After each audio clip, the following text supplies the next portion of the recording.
ಆತ್ಮೀಯ ರಾಜ್ಯದ ಎಲ್ಲ ಸರ್ಕಾರಿ ನೌಕರ ಬಾಂಧವರೇ ಹಾಗೂ ಅಧಿಕಾರಿಗಳೇ, ನಾನು ನಿಮ್ಮ ಪ್ರೀತಿಯ ಸಿ.ಎಸ್. ಷಡಾಕ್ಷರಿ, ರಾಜ್ಯಾಧ್ಯಕ್ಷರು, ಕರ್ನಾಟಕ ರಾಜ್ಯ ಸರ್ಕಾರಿ ನೌಕರ ಸಂಘ ಮಾಡುವಂಥ ನಮಸ್ಕಾರಗಳು.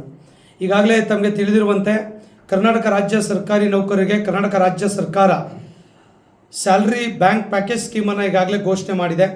ಇದಕ್ಕೆ ಸಂಬಂಧಪಟ್ಟಂತೆ ಸಾಕಷ್ಟು ಪ್ರಶ್ನೆಗಳು, ಗೊಂದಲಗಳನ್ನು ಸಾಕಷ್ಟು ನೌಕರರು ಕೂಡ ಫೋನ್ ಮೂಲಕ ನಮಗೆ ಸಂಪರ್ಕವನ್ನು ಮಾಡ್ತಾ ಇದ್ದಾರೆ. ಭಾಳಷ್ಟು ತಾಲೂಕು ಜಿಲ್ಲೆಗಳಲ್ಲಿ, ಇಲಾಖೆಗಳಲ್ಲಿ ಬ್ಯಾಂಕ್ ಅಧಿಕಾರಿಗಳ ಮೂಲಕವಾಗಿ ಸರಿಯಾದ ಮಾಹಿತಿಗಳು ಕೂಡ ಈ ಸಂಬಂಧವಾಗಿ ಸಿಗ್ತಾ ಇಲ್ಲ. ಈ ಸಂಬಂಧವಾಗಿ ಕರ್ನಾಟಕ ರಾಜ್ಯ ಸರ್ಕಾರಿ ನೌಕರ ಸಂಘ ನಿರಂತರ ಪ್ರಯತ್ನವನ್ನು ಮಾಡಿ ಈ ಯೋಜನೆ ಜಾರಿಗೆ ತಂದಾಗ ಅದು ಸರಿಯಾದ ರೀತಿಯಲ್ಲಿ ಜಾರಿಗೆ ಆಗಬೇಕು ಅನ್ನುವಂಥದ್ದು ನಮ್ಮೆಲ್ಲರ ಅಭಿಲಾಷೆಯಾಗಿದೆ. ಆ ಕಾರಣಕ್ಕಾಗಿ ಭಾಳ ಜನ ಅಧಿಕಾರಿ ನೌಕರರು ಪ್ರಶ್ನೆಗಳನ್ನು ಮಾಡ್ತಾ ಇದ್ದಾರೆ. ಯಾವ ಬ್ಯಾಂಕಲ್ಲಿ ಒಳ್ಳೆ ಸ್ಕೀಮ್ ಇದೆ, ಒಳ್ಳೆ ಬೆನಿಫಿಟ್ ಇದೆ, ಸೊ ದಯಮಾಡಿ ನಮಗೆ ಮಾರ್ಗದರ್ಶನ ಮಾಡಬೇಕು ಅನ್ನುವಂಥ ಪ್ರಶ್ನೆಗಳನ್ನು ಮಾಡ್ತಿದ್ದಾರೆ. ಈಗಾಗಲೇ ಆರ್ಥಿಕ ಇಲಾಖೆ ಅಧಿಕಾರಿಗಳ ಜೊತೆ ಒಂದು ಸಭೆ ಆಗಿದೆ. ಇದೇ ತಿಂಗಳು 15ನೇ ತಾರೀಕು ಕೂಡ ಮತ್ತೊಂದು ಸುತ್ತಿನ ಸಭೆಯನ್ನು ಆರ್ಥಿಕ ಇಲಾಖೆ ಅಧಿಕಾರಿಗಳು ಮತ್ತು ಹಲವಾರು ರಾಷ್ಟ್ರೀಯ ಬ್ಯಾಂಕ್ಗಳ ಮುಖ್ಯಸ್ಥರೊಂದಿಗೆ ಸಭೆಗಳನ್ನು ಸಂಘದ ಮೂಲಕ ಮಾಡ್ತಾ ಇದ್ದೇವೆ. ಆ ಸಭೆಯಲ್ಲಿ ತುಂಬ ಚರ್ಚೆಗಳನ್ನು ಮಾಡ್ತಾ ಇದ್ದೇವೆ.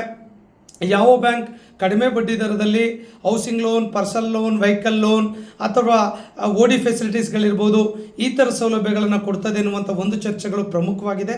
ಆಮೇಲೆ ಇನ್ನಿತರ ಆಕ್ಸಿಡೆಂಟಲ್ ಬೆನಿಫಿಟ್, ನ್ಯಾಚುರಲ್ ಡೆತ್ಗಳಿರ್ಬೋದು, ಇನ್ಶೂರೆನ್ಸ್ ಸ್ಕೀಮ್ಗಳಿರ್ಬೋದು ಅಥವಾ ಹೆಲ್ತ್ ಇನ್ಶೂರೆನ್ಸ್ ಸ್ಕೀಮ್ಗಳನ್ನು ಯಾವ ಬ್ಯಾಂಕ್ಗಳು ಹೆಚ್ಚಿನ ಪ್ರಮಾಣದಲ್ಲಿ ಕೊಡ್ತವೆ ಎನ್ನುವಂಥ ಚರ್ಚೆಗಳನ್ನು ಕೂಡ ಅಲ್ಲಿ ಮಾಡ್ತಾ ಇದ್ದೇವೆ.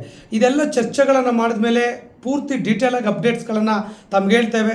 ಅದು ಹೇಳಿದ ನಂತರವಾಗಿ ತಾವು ಯಾವ ಬ್ಯಾಂಕನ್ನು ಆಪ್ಟ್ ಮಾಡಿಕೊಳ್ಬೇಕು ಅನ್ನುವಂಥದ್ದನ್ನು ಯೋಚನೆ ಮಾಡುವಂಥದ್ದು ಸೂಕ್ತ ಅನ್ನುವಂಥದ್ದು ನನ್ನ ಅಭಿಪ್ರಾಯ ಆಗಿದೆ.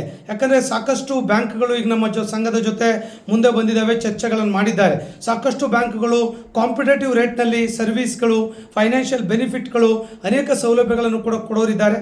ಹಾಗಾಗಿ ಆ ತೀರ್ಮಾನಗಳನ್ನು ಅತಿ ಶೀಘ್ರದಲ್ಲೇ ಕೂಡ ನಾವು ಹೇಳೋರಿದ್ದೇವೆ.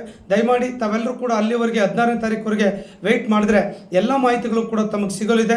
ಅದು ಆರ್ಥಿಕ ಇಲಾಖೆ ಅಧಿಕಾರಿಗಳ ಜೊತೆ ಚರ್ಚೆ ಮಾಡಿ ಆ ಮಾಹಿತಿಯನ್ನು ತಮಗೆ ಹೇಳಿದ ಮೇಲೆ ಬ್ಯಾಂಕ್ ಆಪ್ಟ್ ಮಾಡಿಕೊಳ್ಳುವಂಥ ಕೆಲಸವನ್ನು ಮಾಡೋದು ಸೂಕ್ತ ಅನ್ನುವಂಥದ್ದು ನನ್ನ ಅಭಿಪ್ರಾಯ ಆಗಿದೆ.